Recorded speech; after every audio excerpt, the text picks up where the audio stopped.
Hello, my lovers.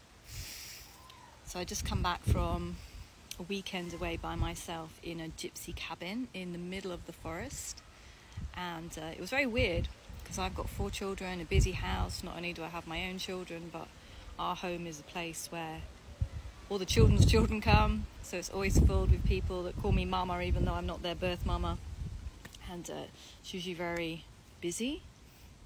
But that's the way we've designed it, that's the way we want it to be.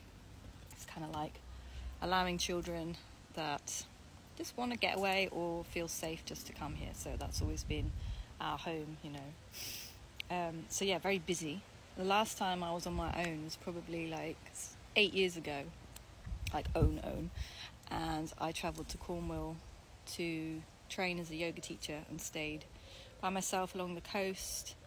And it was a bit of a transition because we just had a load of family staying with us just before I left. So we had about 11 people here, and then on top of that friends, and there was barbecues, and it was wonderful. But it was very noisy and busy and fun. But then I was completely taken away, and I had to drive 2 hours down towards the coast and find this little log cabin in the woods to stay by myself. So it was just me, the Beatles, a cat that I met called Dylan, who was my companion for the weekend. He was so cute. I feel like he was a soul. He was a soul. He felt like a human in a cat's body.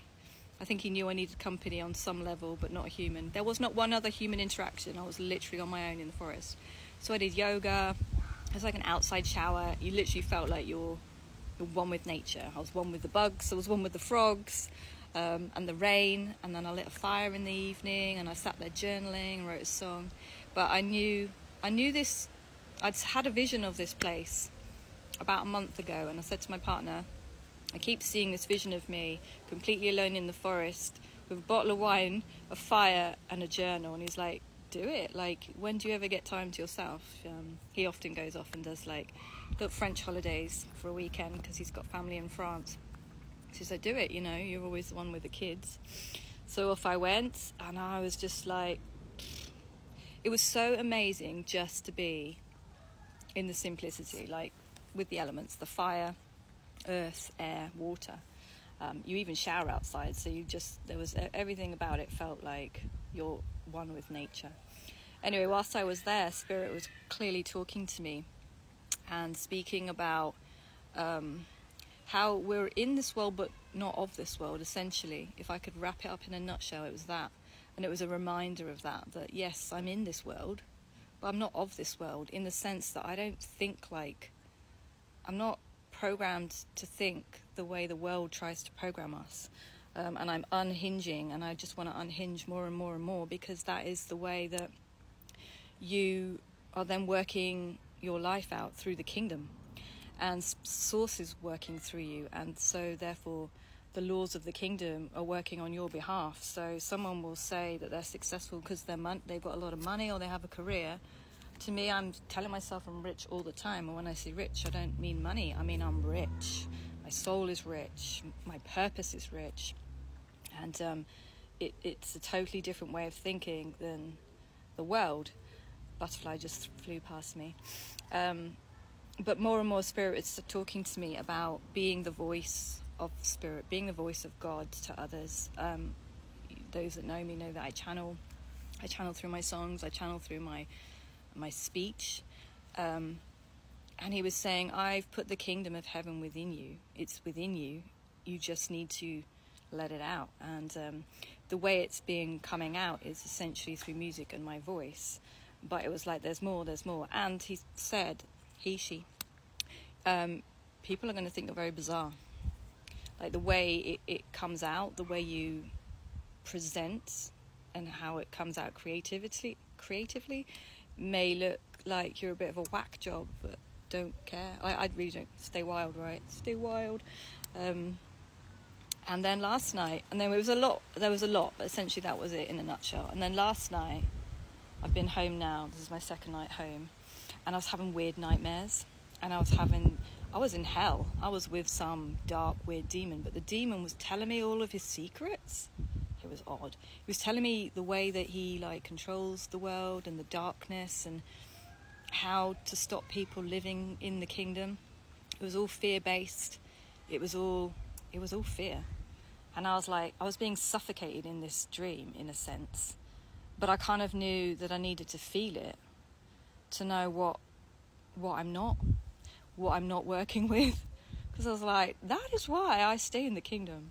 But some people are lost, and they're in this place where they feel suffocated by the world. They feel claustrophobic. They have no life purpose. Their life source doesn't know where they're going. And Spirit was like, you're going to teach them. Anyway, the second part of this dream, I was talking on a microphone to this massive congregation. It was like a conference or something. And the first half of the conference, there was nothing about me that was scared of speaking on this microphone. And I knew I had things to say that would help and heal these people. And in my mind, the second half of this conference, I was going to be healing people. And I was going to be laying hands on them. And I was going to be speaking over them and setting people free from fear. And yet, when it came to the second half, half of the congregation got really busy and noisy. And I got frustrated because I knew there was so much that I could offer them, yet they weren't listening. But there was half that were sitting down with ears. And Spirit said to me, those with ears to hear, it seems to be my common theme, those with ears to hear and eyes to see will listen. But you almost have to remove those that are going to disrupt it away. And I stood up and I said, if you haven't got the, what's it called? They were being rude, essentially. I was saying, if you're going to be rude, you need to leave. Like, there are people here that want to listen, and those that want to listen will be healed and changed by the things that Spirit wants to say through me. But if you don't want to listen, get out, because you're spoiling it for the others. And then I woke up this morning, and I was quite anxious. It was strange, but Spirit was speaking still. It was along the lines of this message. I did a meditation. And in this meditation, I was invited to meet my higher self. That's the version of me in the future that knows what's coming. And she came and sat in front of me, and she looked like me, but the confidence level, if I go by feeling, was the same, but she'd been doing what I'll be doing longer, obviously, because she's in the future. So, and she looked a bit different, like she had dreads and like earrings, and she just looked confident, and like she'd been doing this for a while now. So I asked her, what's to come, and what do I need to know? And she held my hand, saying, I'm going to pray for you. And she prayed for me, and she said, you're exactly where you're meant to be, don't worry. But there is a circle of people around you that are going to close in on you now. And these people are your support system. And these people are going to provide for you support in their words and their actions. They're going to open doors for you that need to be opened, that haven't yet been opened. And she said, you're going to be overcome by the amount of people that love you and support you, because it's been a while since you've felt that. She said, it doesn't take away your individuality of your purpose, but you're going to be surprised how many people rally around to help you, because they see the light of God within you, and they want to support you because they can see that your purpose has the ability to change. And I was overcome to tears. Like, I know that feeling. There are people that support me, and this is part of what I'm talking about now. There are people that already support me and cheer me on and love me and cheer me up. And, you know, the people that I've met online, they're friends. They're friends for life, and they are support. And I already can highlight so many people that have done that for me. But she was like, there's more, and you're going to be surprised. And they've been sent to you. They know that they know we got to go and help Rebecca. Because her work is important. So there are going to be people. And for you now, turning it on you, when you're in your purpose, I'm pointing my finger now like a school teacher, when you're in your purpose, everything will be provided for you. Everything that you need will be provided for you, because that's the way Spirit works. I will provide. Jehovah Jireh. Is it Jireh? I provide. God, my provider. Everything, don't worry. Step into your purpose, even if you feel like you're walking on water.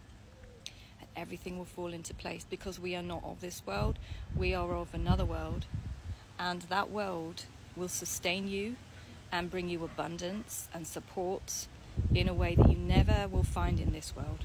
So trust, believe, and follow your heart. Peace out, love. Love ya.